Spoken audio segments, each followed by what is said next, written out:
It's a thankless job, but somebody has to do it. And a useless tool with hundreds of uses. This week on Blue Collar Woodworking.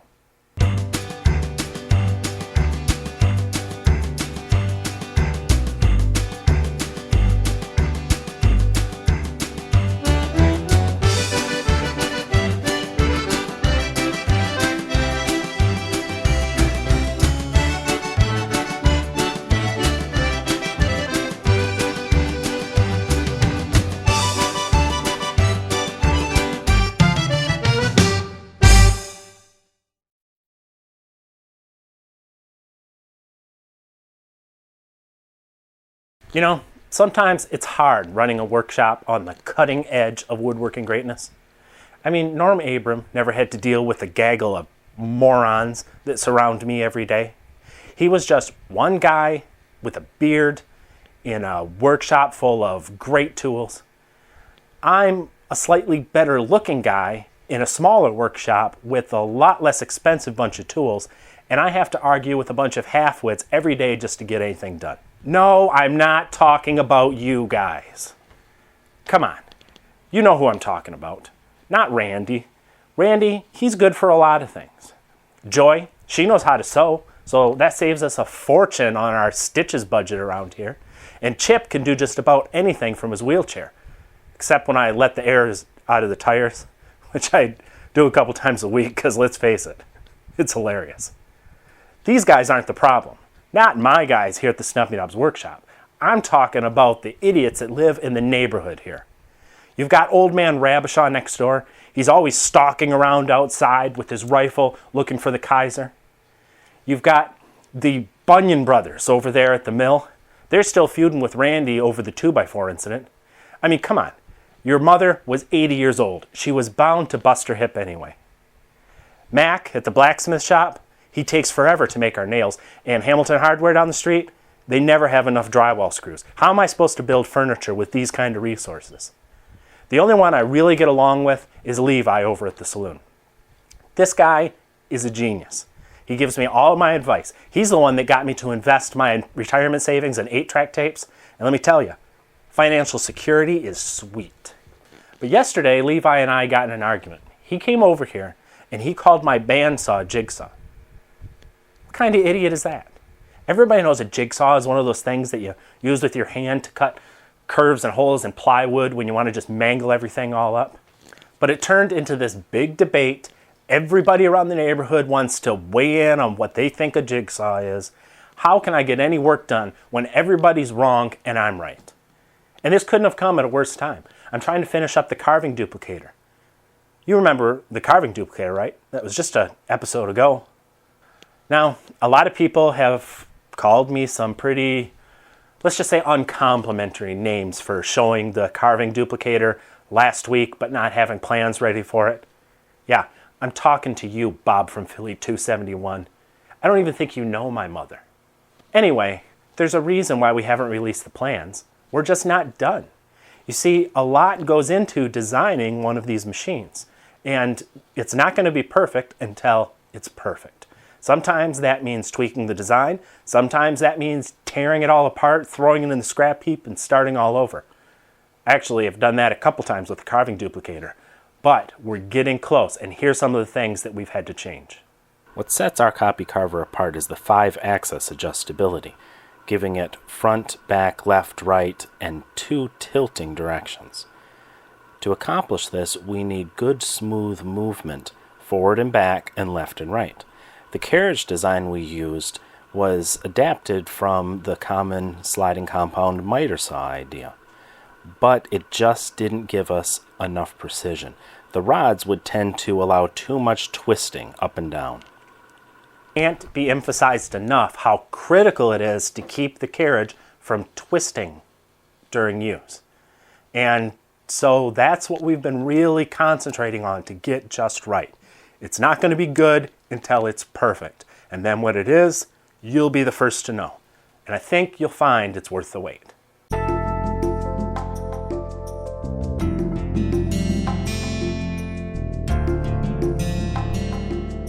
The other day I looked all over the shop for a hot glue gun, but all I found was an average glue gun with a great personality. So, now Randy has weighed in on the jigsaw controversy. He thinks a jigsaw is a small bandsaw. I think he's a small idiot. But I do recall my high school shop teacher referring to the bandsaw as a jigsaw. Of course, that guy also referred to me as a poor student because I didn't show up for class. So his judgment is a little suspect.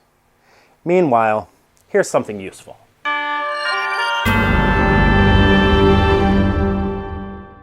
The first time you see a Rockwell Blade Runner, you're probably going to be pretty impressed. It looks cool. The advertisements would have you believe that these are miracle tools. They replace the table saw, the bandsaw, and the scroll saw. And you can cut a railroad spike in half and then slice a tomato with the same blade. Come on, who do they think they're kidding? They don't cut straight enough to be a table saw. They don't have enough capacity to be a bandsaw, and they cut far too rough to be a scroll saw. That doesn't mean, though, that they're entirely useless. In fact, they're very handy to have around the shop for certain projects. For one thing, they use easy-to-find jigsaw, saber saw, whatever you want to call it, blades, which means that you can use it to cut not just wood, but you can cut plastic, metal, even ceramic tile if you do that in your shop. Where it really shines is when you have to cut a hole out of the center of the object and you don't want to cut in from the outside like you would have to do with a bandsaw. You can just drill a little pilot hole, sit it over the blade, and cut the circle out. It works really fast for a lot of great projects. So, is that enough to justify the $200 price tag? No. But it is enough to justify whipping together your own version. Introducing the Stumpy Nubs jigsaw. It's made out of an old jigsaw or reciprocating saw or whatever the heck you want to call it that I picked up at a yard sale and a few pieces of scrap wood. And I'm telling you, this thing is fantastic, and it costs like, I don't know, $10 to make. A lot better than the $200 that the Rockwell version costs. And it has some features that the Rockwell one doesn't have. It's got 12-inch capacity, which I believe is more than the Rockwell. It has a drawer in the front for storing all of your different blades. It's got bearing guides, which the Rockwell has, but these are really handy because a typical jigsaw blade will just kind of flop around. And while this doesn't hold it completely solid, it goes a long way to making it for a much smoother cut. To change the blade, you just flip the arm up. And then the top can come off, and you can reach right inside with your wrench, Allen wrenches, or your screwdriver, and change the blade. Then, top slaps back on, the blade guard comes right back down in place. You can also raise and lower the blade guard depending on the thickness of the stock you're going to use. And here's the best part. The Rockwell doesn't even come close to this. You can tilt the entire mechanism to make angled cuts. That means that the saw inside tilts and the blade guard tilts all in unison with each other and locks in place with the knob on the back. I'm already loving this, and it was a quick project. I made it in an afternoon, and I think that this is a great option for someone that just has a use for a tool like this occasionally, or that wants to cut PVC, metal, or ceramic tile without messing up any of their other blades. To tell you the truth, I was planning on making one of these machines a while ago, but I got a special project coming up that is going to be really nice to do on this machine. I can't tell you what it is because it's super top secret, but I can give you this hint. It is definitely going to suck. Just go to stumpynubs.com and click on the tab that says Stumpy Store. There you'll find plans for a lot of the projects we do right here on the show, and the prices are pretty cheap.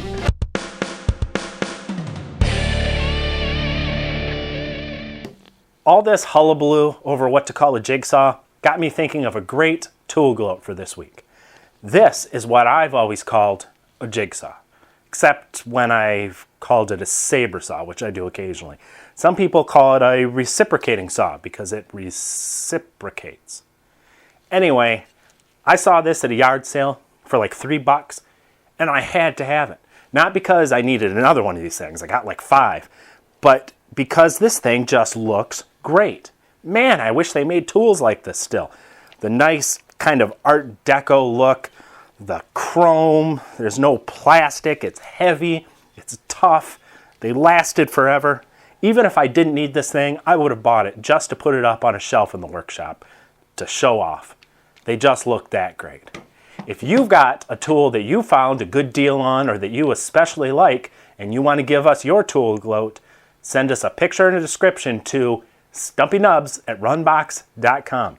And maybe you can say, "Nana boo boo, I have better tools than you do." You know, I've always been a firm believer that the best way to debate an issue is to talk louder than everybody else. So I'm just going to have to apply that to the jigsaw situation. There doesn't seem to be any other way to reach a compromise.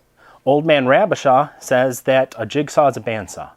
Mac the blacksmith says that a jigsaw is some kind of scroll saw. Randy says, "What's a saw?"